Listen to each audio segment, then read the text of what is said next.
උදාවන අප්‍රේල් මාසයේ මකර ලග්න හිමි ඔබගේ ලග්න පලාපල විස්තර ඉදිරිපත් කරන්න තමයි අපි සූදානම් වෙන්නේ.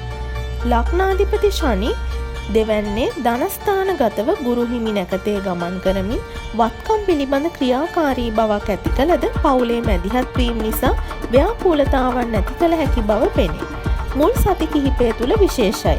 ගේදර වත්කම් හා මිල මුදල් ගැන යම් යම් අවහිරතාවයන්ට ඉඩ ඇති විය හැක. රැකියා කටයුතු වලදී තරඟකාරීත්වයේ අවස්ථා තවදුරටත් ඇතිවීමේ ඉඩකඩ පෙනේ.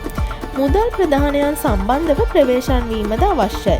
ඍජු ලෙස මුදල් ගනුදෙනු සම්බන්ධව විශේෂයි. උසස් හෝ උගත් අය සම්බන්ධව ඊට ප්‍රස්තාවන් පෙන්눔 කෙරේ. එහෙත් එය ඉතා නිර්වෝල්ව සකසා ගැනීමට උත්සාහ කරන්න.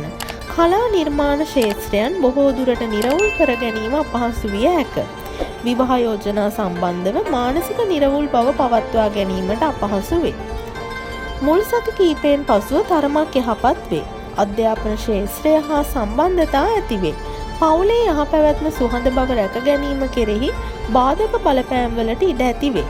හදිසි අනතුරු, තුවාල, මුත්‍රා පද්ධතියේ අමාරුකම් පිළිබඳව තව දුරටත් සැලකිලිමත් වන්න. ජය අංකය වන්නේ 8. නිල් වර්ණය සුබ වර්ණය වන අතර සෙනසුරාදා සුබ දිනය වේ.